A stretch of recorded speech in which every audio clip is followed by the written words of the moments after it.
we saw some kind of a royal vehicle go into St. James Palace. Now, we're not at all clear who that was, so I don't want to say much more about it, but it was certainly a royal limousine surrounded by some sort of a police motorcade. Now, of course, we speculate that eventually the prince and his sons will be coming here to St. James Palace, where Princess Diana lies at rest. Donna? Bill, we're at Buckingham Palace in our location, and as you can see, we just had some pictures up of the Queen accepting some flowers and talking to people outside Buckingham Palace. And I know what you mean about that eerie quiet at St. James's. We were over there on an evening walk around, and just hushed whispers at St. James's, where the prince's body is resting and will until this evening, and then they're going to take it to Kensington Palace in preparation for the funeral tomorrow. It does seem that at Kensington Palace today, there's Prince Philip putting some flowers with all the rest of the flowers that have been laid there, and the Queen still talking to the crowd. Earlier we had live pictures for you here on CNN when Prince Charles and Prince William and Prince Harry arrived back at Kensington Palace, the home of their mother when she lived here in London. And the crowd received them so warmly, and they were warm right back, touching the shoulder of Harry. I saw people with tears in their eyes and shaking hands, and to applause there at Kensington Palace when they came and arrived back from Scotland today. It's my understanding that with that change of plans, since Prince Charles and Prince William and Harry came to Kensington first, then they will be going to St. James's Palace to pay their respects to their mother, while the Queen is here at Buckingham. And here, this is an aerial photograph. You can get an idea, a better sense of the crowd, an aerial picture. We hope that you're able to get a sense of how many people are here and the numbers of flowers and just how important it is for so many people to come here and pay their respects and to be a part of this. I was reading in some wire copy earlier, one man said, "I didn't think it would affect me like it has, but it certainly has." So even people who didn't think they cared as much about the princess being affected by this. And one of the people who works with us in CNN said that in Italy it's the same thing, and in countries around the world so many people are mourning. A newspaper report I saw this morning said that between 1 and 6 million people may be expected tomorrow, and I'm even hearing up to 8 million from one of our producers in my ear now, that up to 8 million people may be viewing this procession tomorrow for the funeral that will take Princess Diana.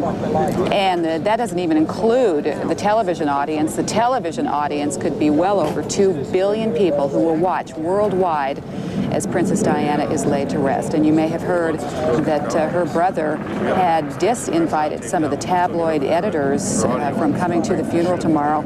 Westminster Abbey holds a little less than 2,000 people, and apparently some of these tabloid editors had already received an invitation to the funeral, and he asked that they not come, and they have agreed not to come to the funeral tomorrow at Westminster Abbey. We have extensive live coverage for you tomorrow of the funeral as well. We have locations all along the procession, and we'll be bringing you coverage here on CNN of that funeral, and so perhaps you will be one of the over 2 billion people watching.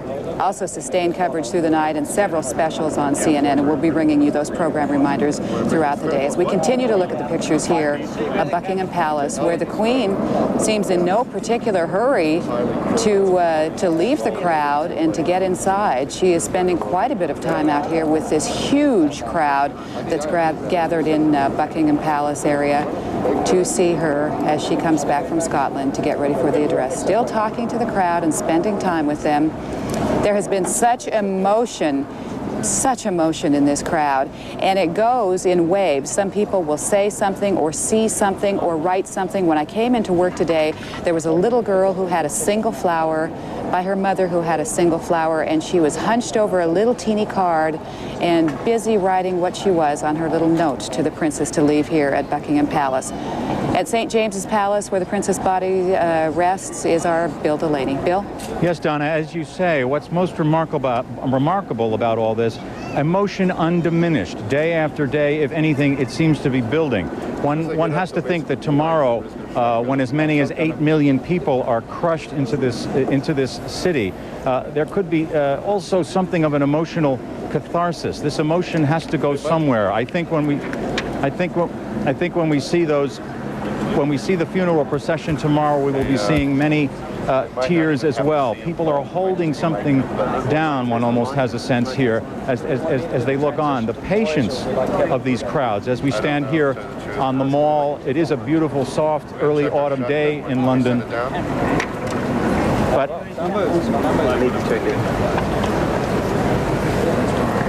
not on Donna's line. So, as I say, Donna, it's just a tremendous sense that tomorrow, I think, really will be an enormously emotional day. There needs to be some release here. People are holding this within their hearts for days now, and will hold it through the night.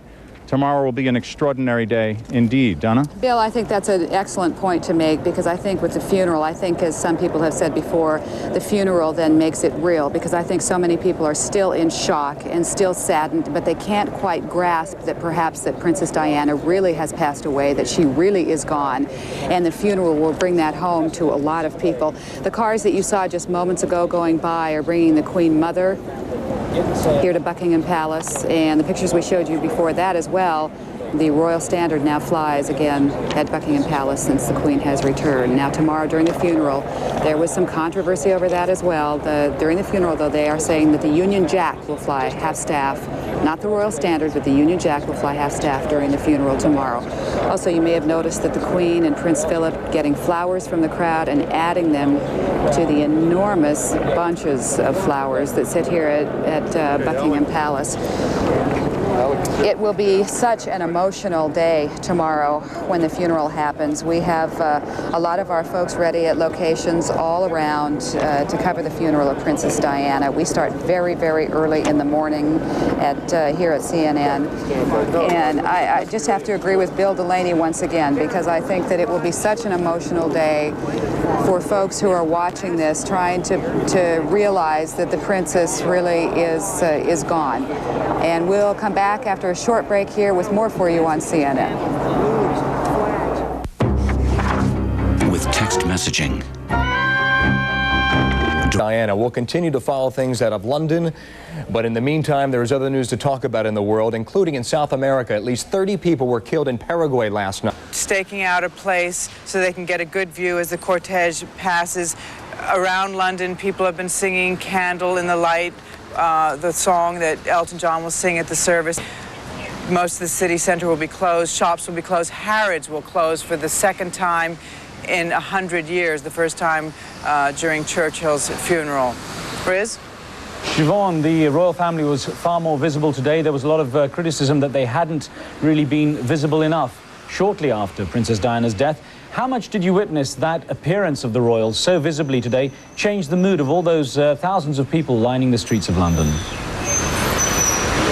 Well, one of the things we kept hearing was that it was too late, but people did seem to be satisfied with the tone of the Queen's message. People were deeply moved by seeing the princes, the two young boys, out among the crowds. People were visibly trying to comfort the boys, handing them flowers, taking their hands. The boys were very stoic, very composed, and the mood did definitely shift, and people do seem to be quite satisfied with the Queen's display of emotion and her tribute that she paid to Diana. But they are saying that it did come a bit late. Riz? Thanks. We will keep in touch with you, of course. Siobhan Darrow in London. Well, in France, much of the attention is on the investigation into the car crash that killed Diana and two others, and in particular, a hotel surveillance video showing the princess and her friend Dodi fired minutes before their deaths. CNN's Jackie Szymanski joins us now from Paris with more details on that. Jackie. Riz, as you said, the attention here on the investigation. Late yesterday, 3 more photographers were added to a list of those being investigated by Paris police for whatever role they may have played in the car crash that killed Princess Diana and 2 others. Paris police, as I said already, investigating 7. 3 more have now been added to that list and apparently have been ordered not to speak with the other photographers. But here, attention was focused mainly on the hotel security tapes that were made public by the Al Fayed family yesterday, showing Diana and her companion Dodi Fayed in their last hours before the crash. The Ritz Hotel security tape shows a lot, but proves little. The tape shows some of the last moments in the lives of Princess Diana and her companion Dodi Fayed. It shows them entering the Ritz Hotel. It shows them moving about, and then it shows Dodi Fayed with his arm around the princess just before departing the hotel. There are several angles of their departure. There seems to be no sign of photographers as the pair make their way out of the back exit of the hotel. But a viewpoint at the front clearly shows crowds of both photographers and onlookers. Al Fayed family spokesman claimed photographers can be seen racing to waiting motorcycles on the left of the screen, set to pursue the couple. The spokesman also claimed the footage proves driver Henri Paul was not drunk. He's seen talking and moving around both in and out of the hotel. Let me repeat what I've said before. We condemn drink driving in the strongest possible terms. I have not come here to defend the indefensible. But the claims and footage are far from conclusive. Paris police say driver Henri Paul had a blood alcohol level 3 times over the legal limit. And photographers continue to deny any responsibility for causing the crash. 10 are now under investigation and find themselves under intense media scrutiny. The photographers say they're scapegoats, blamed before a thorough police probe is completed. The judge has to examine and to investigate on every plan. And of course, he has to know what could be the different causes or the only cause of the crash. One possible cause to be re-examined was driver Henri Paul intoxicated or not. He was to have been buried in his hometown on Saturday. The funeral has been delayed. There's speculation his family has requested another blood alcohol test to clear his name. There will not be any particular funeral services or special services held for Princess Diana here in Paris today. There was a closed Anglican church service last night, but mainly people are going to the entrance of the tunnel where the accident occurred. They're laying flowers, and in fact they're leaving notes as well, and one in particular said goodbye to the real Queen of England. Riz? Well, Jackie, until the investigators can speak to Trevor Rhys-Jones, Diana's bodyguard, there's going to be still a mystery about certain things that happened there, but the Al Fayed family is obviously making a strong case here. How is that being received by the investigators? Well, I'm sure they'll want to, if they haven't already, look at the videotape, but as I said, it shows a lot, but it doesn't prove that much. There's still a long way to go before the investigation is solved. There's more witnesses to speak to, more photographers to speak to. The judges, a second judge has been added to this case to try and get to the bottom of it. There's a long way to go yet before there'll be final answers, a final cause. And I think everyone is getting a bit more concerned now about a rush to judgment. Photographers were very quickly vilified for whatever role they may have played. But at this point, there's concern that there may be a rush to judgment, and until everything has been investigated, been sifted through, we won't have the answer. Okay, Jackie Szymanski in Paris, thanks. We'll stay with CNN for continuing live coverage of Princess Diana's funeral. The procession begins at 9 a.m. London time, that's 0800 GMT. The service at Westminster Abbey follows at 11 a.m. London time, or 10 hours GMT. And the funeral cortege from Westminster Abbey to Althorp Park, the Spencer Estate, at 12 noon London time, which is 11 hours GMT. Meanwhile, the world mourns another woman, one who made it her vocation to serve the poorest of the poor. As World News continues, a look at the life and legacy of Mother Teresa.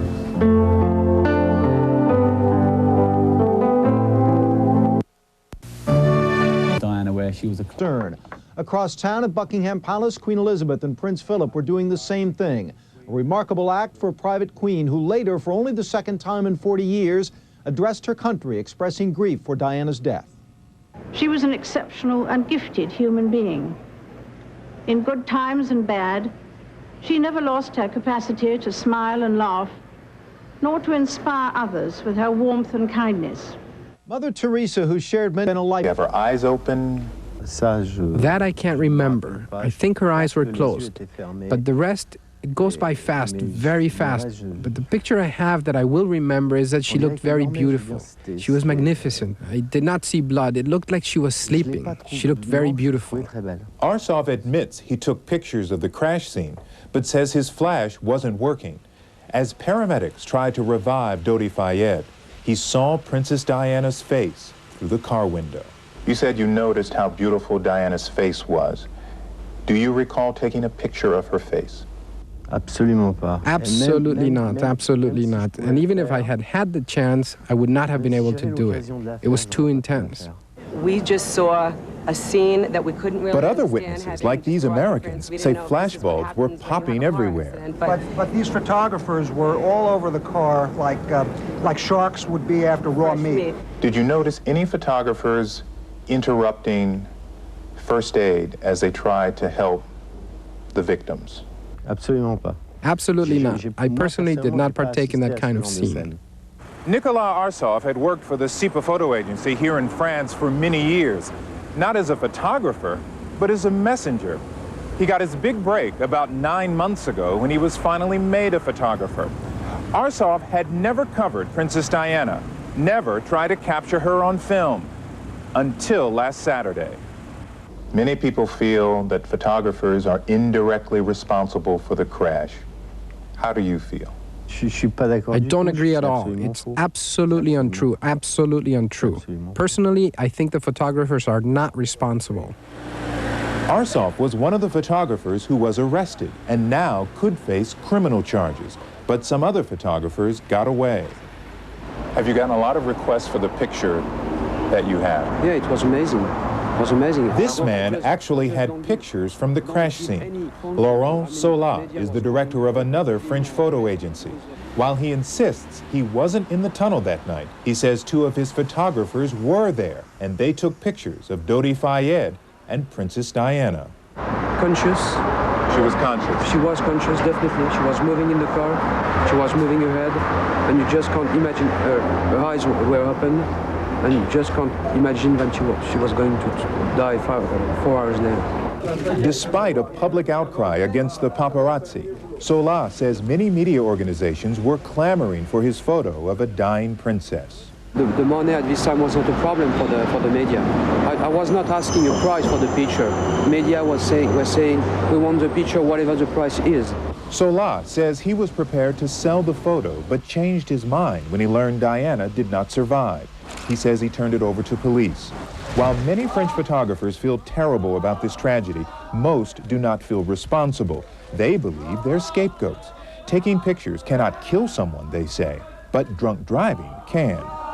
Will you change the way you approach taking pictures in the future? No, absolutely not. Why? I did nothing criminal. Why would I change? I don't feel guilty. Not at all.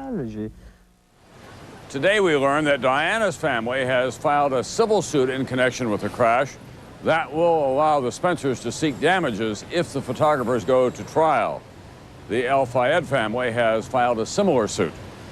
Meanwhile, Dateline commissioned a poll to find out who Americans believe should bear most of the blame for the paparazzi seeming to be out of control. We got some surprising results. 10% were not sure. 24% blamed the tabloids. And 31% blamed the paparazzi themselves. But the highest number, 35%, placed the blame on readers who buy the tabloids. We'll be right back. Still ahead, the down-to-earth princess who helped one family cope with tragedy. Louise had always wanted to see Diana, and she just said, if I could just see her for a minute, just 1 minute to see Diana, I'd be so happy. How they became friends with Diana for life, as our Dateline special, A Last Goodbye, continues. Hi, here is Stone Phillips. The way Diana lived her life may forever change the monarchy. The way she died may forever change the media. Angry stars, tired of being targets, have been blasting the paparazzi ever since her death. And now, as Rob Stafford reports, they're promising to do even more.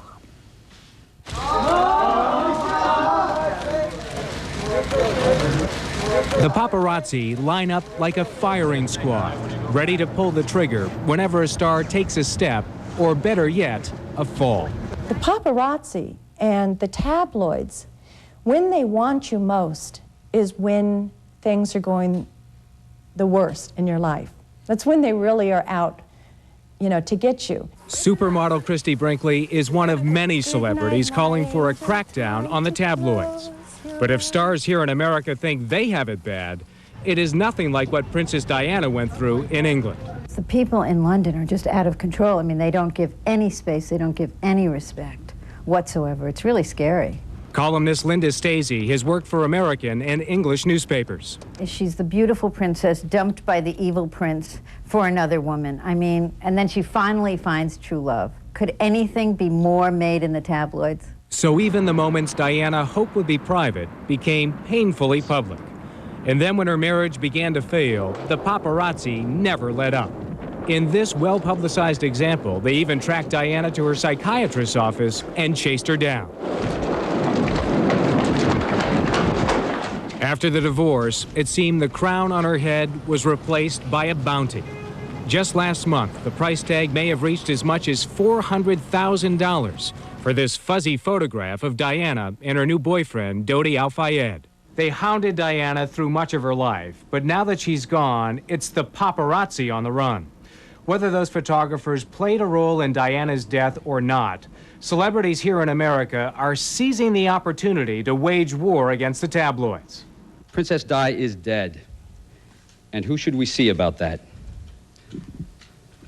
The driver of the car, the paparazzis, or the magazines and papers who purchase these pictures and make bounty hunters out of photographers? This week, actor George Clooney called for tougher libel laws to keep news organizations from running stories that aren't true. You feel like you're being hunted, and they feel like they gotta nab you, and it's like, what did I ever do to deserve this? Actress Fran Drescher asked people to boycott publications that go too far. Over here. And Christie Brinkley is suing the National Enquirer over a series of articles. Nobody needs that kind of attention. From her divorce from musician Billy Joel, They're like roaches, you know, they're parasites. to her helicopter crash in Colorado, the paparazzi have descended on every crisis in her life. I am basically suing to preserve my reputation. Last month, the Enquirer reported she'd had a breakdown, but Brinkley certainly seemed happy and healthy when Dateline talked with her this week. It's not easy to have a 11-and-a-half-year-old daughter go to school and come back and say, Mommy, they said that they read that you're crazy. Here's a recent copy of the Enquirer. You seen it? Yes. Big article on Christie Brinkley's breakdown. Mm. Is that true? No. They say you ordered the cops to shoot a cow. Did you think that was funny? Just a little bit? No, I'm a vegetarian, and I have been since I was 13 years old. The Enquirer has refused comment about her lawsuit. Brinkley says stories about her family have hurt the most. If you're with your children, will the photographers back off? No. Coming home from the hospital with Alexa, I remember a lens somehow dropped or came very close to smashing down on my newborn's head. Brinkley says the pursuit of Princess Diana's car sounds all too familiar. The paparazzis are fighting amongst themselves. You know, they're not only fighting to get at you, but they're elbowing each other and pushing and shoving, and sometimes fistfights break out. And all of that raises the adrenaline and the fear, and everybody gets pumping. People are going to watch this and say, here is a beautiful woman who is incredibly successful. Toughen up. I mean, it just goes with the territory. You've got all these great things that a lot of people don't have. So if a guy wants to chase you around and take your picture, you should put up with it. I'm very aware of how lucky I am. Very aware of that. But it doesn't mean that I should allow people to lie, to defame me, to photograph my image and sell it attached to these lies. Brinkley and other celebrities think the time is right to take on the tabloids. According to one gossip columnist, 3 unnamed stars are spending millions to dig up dirt on the tabloid publishers themselves. And today in California, the governor said he considers signing a bill to keep the paparazzi 50 feet from stars who are not at public events. There are boundaries that they are crossing. And I don't think that the public really truly understands, because I think if they did, they wouldn't reach up at the supermarket stands and buy that trash. Madonna, another constant target of the paparazzi, told the London Times, quote, "Anyone who has ever been chased like that and who had to live that sort of life hit that wall with Diana." Still ahead, a bond broken by tragedy, a loss beyond measure. This is the last public gesture he... From London, Jane Pauley. His mother was the object of oppressive, invasive public attention. In the short life of Prince William, not a week passed that his mother wasn't on the cover of a newspaper or magazine, sometimes all of them all at once. Will all that attention now turn on him? When the tears and processions and public mourning finally come to an end, what's in store for 15-year-old Wills? Here's Dawn Fratangelo.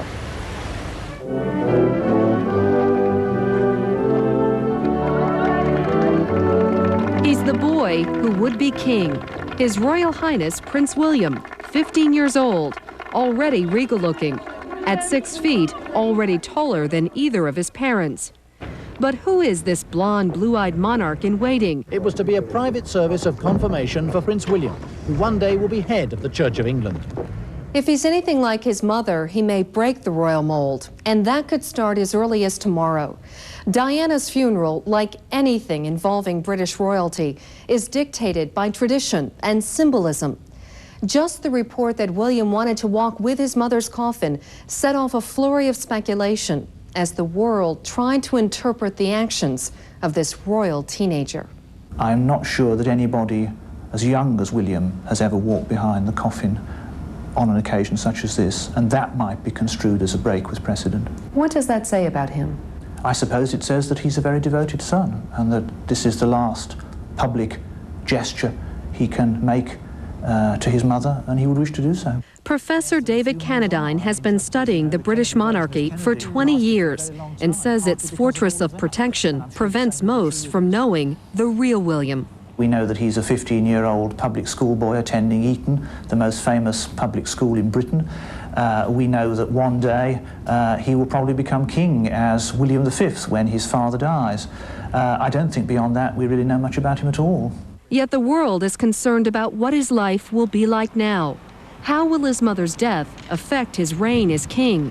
I suspect that had Diana lived, one of the things she would have come to regret and resent was the way in which her sons were more and more drawn into the world of Balmoral and Buckingham Palace and the royal court, because that's, in a sense, their destiny.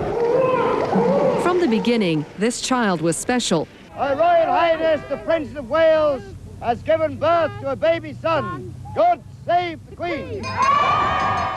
Not many newborns have their birth announcements made like this, with a country and the world watching. In the beginning, Charles and Diana were like many new parents, giddy about the smallest details.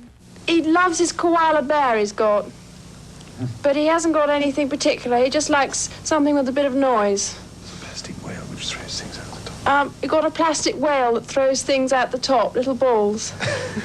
He wasn't a normal toddler. He had nannies, cooks, chauffeurs, and even at a young age, I think you're aware that this isn't how people live. Carol Wallace is managing editor of People magazine and has worked on hundreds of stories about the royal family. What kind of child was William?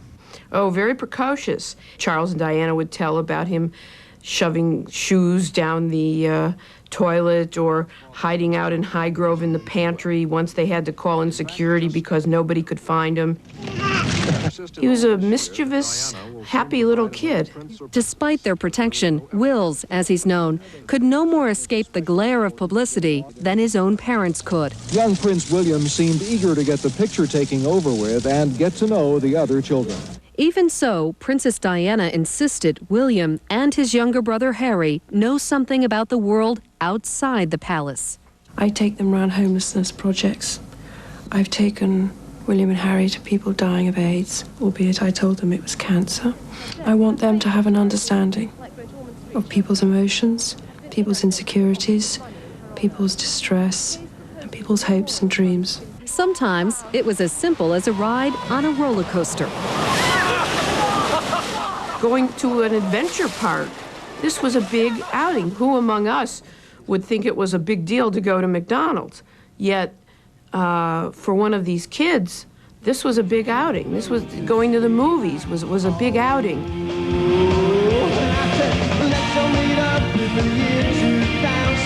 William does enjoy some typical teenage pastimes. He likes pop music, especially the band Pulp. It's reported he has a crush on a member of the popular group, the Spice Girls, who last night won an MTV award and dedicated it to Princess Diana. She is a fantastic ambassador for Great Britain. And he's become somewhat of a teen idol. The magazine Live and Kicking ranked the top 10 reasons why Wills is cool. Among them, that he wears sneakers instead of sensible shoes. William lived between two worlds, the casual lifestyle with his glamorous mother. His other world with Dad calls for slacks and button-downs even when rock climbing. Charles's childhood was said to be void of affection, lonely, and bound by royal traditions. How will that upbringing affect Charles as a single parent to the future King of England? Charles spent most of his time with nannies, while his mother, Queen Elizabeth, fulfilled her royal duties. The Queen was busy being Queen. She had a career, a full-time job. I sense their relations weren't particularly close, that they didn't actually see that much of each other. And when his mother did return home, she often greeted her son like an acquaintance. Royalty is, in many ways, a harsh and demanding and rather cruel occupation. Diana, by contrast, often publicly embraced her children and would take them along on some official visits. As a child, Charles was even more isolated when he was sent to a remote school in Scotland, where he wrote, "It's absolute hell here, and I wish I could come home." I think he resented the iron discipline and Spartan living.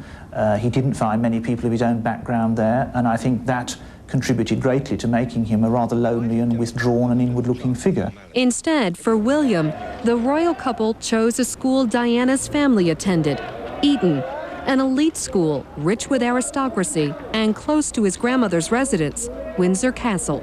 I think he's the only one at Eton with a private room and certainly a private bathroom. I think he's very aware of trying to be one of the guys. With the privilege comes duty, but young Wills may have different ideas. There are reports that Prince William had told his parents that he does not want to join the Navy. Does that break with royal tradition? It would break with royal tradition. The monarchy has always identified very closely with the military. It's always been thought that the heir to the throne should have, as part of his education, a military training somewhere along the line, as of course Prince Charles himself did. And Prince William may inherit another duty, protector of his younger brother Harry. The two boys are said to be very close. You see these wonderful pictures of the two of them together. Child development expert Eli Newberger. That'll be a terrific source of strength for both kids. For William to be able to be in a nurturing role, for Harry to be able to be the recipient of his brother's love and care. Inevitably, both parents did agree on one thing, their eldest son's destiny, to be groomed for the monarchy. And tomorrow's funeral may be his first formal lesson. The next time he walks behind the coffin of one of his parents, that's to say his father, all being well, it will be as King of England. At his mother's funeral, the world will be watching him intensely. So too will the media. It's reported the prince is uncomfortable with the press and may even blame it for his parents' divorce. It's unknown how he feels about the role paparazzi may have played in his mother's death. But after tomorrow, the glare of publicity will only intensify. He's obviously going to be the most photographed, speculated about young man since John Kennedy Jr. Your mom was a wonderful woman. She was great. At 15, he's already considered the salvation for the royal family, one who might combine the Windsor's tradition with Diana's humanity to create a monarchy more of the people. When he does assume his future title as King William V, many may be thinking of a princess from the past. They will always see in this man with this heavy head of hair and this long, slim body and long legs and this amazing look through his eyelashes, they will always see in him his mother. Not that it matters to the British, but a poll of Americans suggests that people think 15-year-old William would make a better king than his father. When asked who should succeed Queen Elizabeth, 25% said Charles, while 59% said William. Coming up next, the monarchy missteps. With the kingdom watching, can the royal family shine up its tarnished image? as we continue our Dateline. The funeral. Police estimate the city will have to find room for an extra 3 to 6 million people. We miss her, real bad. And so we want to be a part of this, and a part of this. Westminster Abbey, the ancient burial place of English kings, will hold the funeral service. Diana's body will then be buried on an island in a lake on her family's country estate. You can't do anything else but sort of break down and show your emotions. I don't think you can hold that stiff upper lip, you know, in a time like this.